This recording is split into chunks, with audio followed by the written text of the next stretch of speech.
So, here is this extraordinary phenomenon. Now let me say, having presented you with all these fireworks, let me say a few sober things about Zen as a historical phenomenon. Zen is a subdivision of Mahayana Buddhism.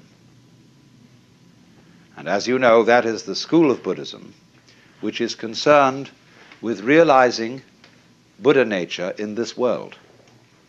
Not necessarily by going off to the mountains or by renouncing family life, everyday life, etc., as if that were an entanglement, but realizing in the midst of life the possibility of becoming a Buddha. And so the great ideal personality of Mahayana Buddhism is the Bodhisattva, a word now applied to somebody who has attained nirvana, but instead of disappearing, comes back in many, many guises. There's a famous painting of one of the bodhisattvas in the form of a prostitute. And bodhisattvas in Zen art are often represented as bums. There's the beautiful one over there, painted by Sengai, of the bum Hote, or Putai in Chinese, who's always immensely fat. And he's saying, Buddha is dead. Maitreya, who is supposed to be the next Buddha, hasn't come yet. I had a wonderful sleep and didn't even dream about Confucius. And he's just stretching and yawning as he wakes up. So, Zen is Mahayana, Indian Mahayana Buddhism, translated into Chinese, and therefore deeply influenced by Taoism and Confucianism. Zen monks brought Confucian ideas to Japan. And the origins of Zen lie actually around the year 414, at which time a great Hindu scholar by the name of Kumarajiva was translating with a group of assistants the Buddhist sutras into Chinese. One of his students taught that all beings whatsoever have the capacity to become Buddha, to become enlightened, even rocks and stones, and that even heretics and evildoers have the Buddha nature or Buddha potentiality in them. And everybody said he was a dreadful heretic. But then a text called the Nirvana Sutra came from India, which said precisely that. So everybody had to admit that this man was right.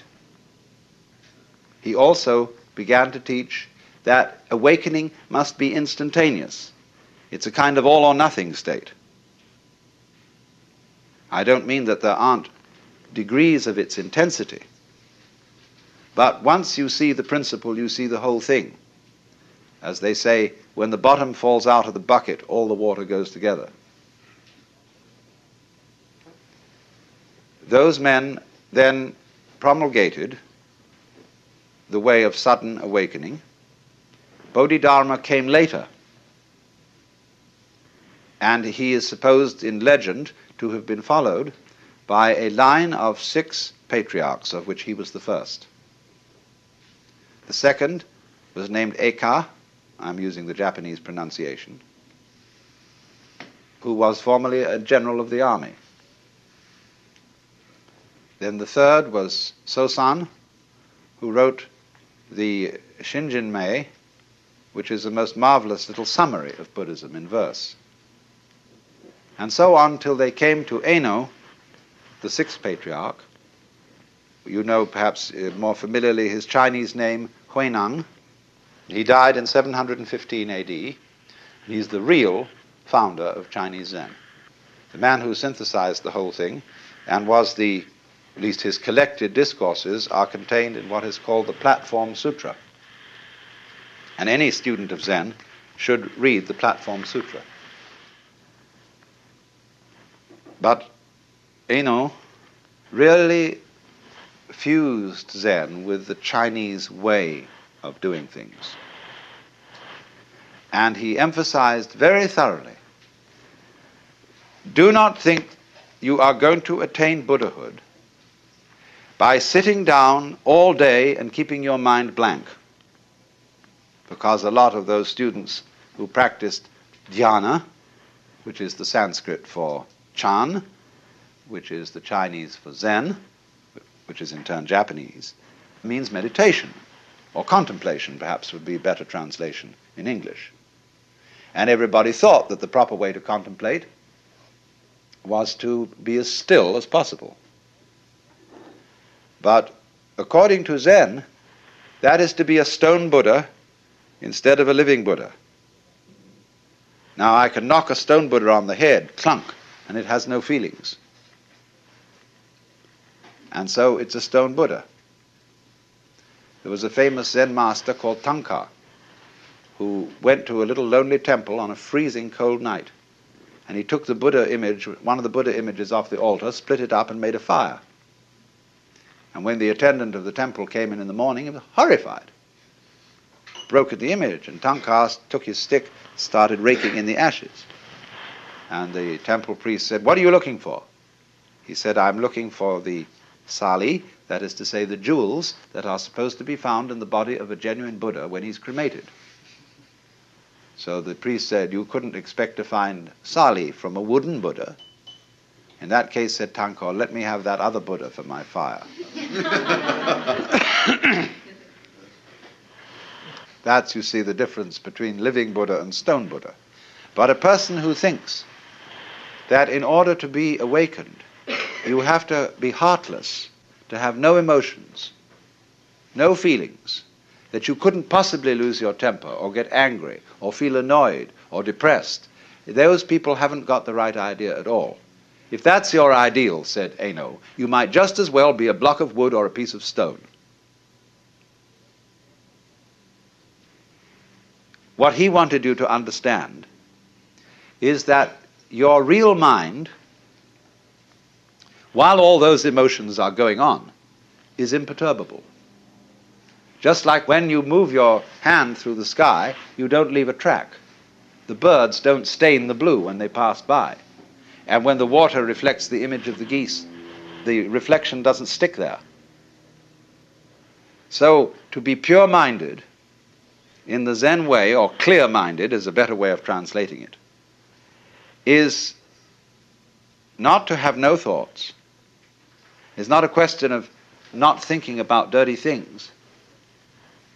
One great master of the Tang dynasty, when asked, "What is Buddha?"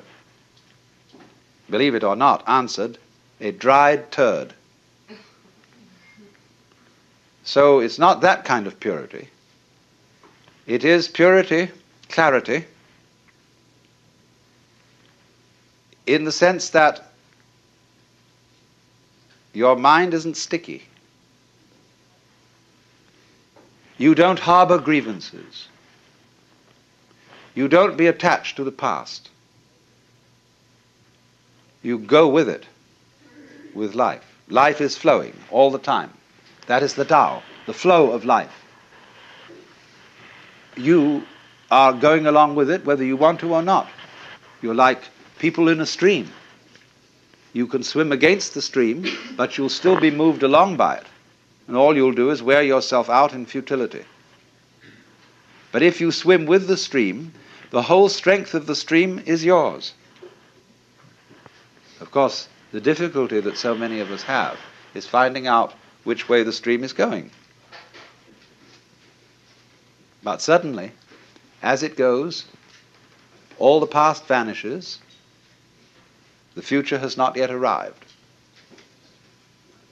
And there is only one place to be, which is here and now. And there is no way of being anywhere else, none whatever. If you understand that thoroughly, your task is finished.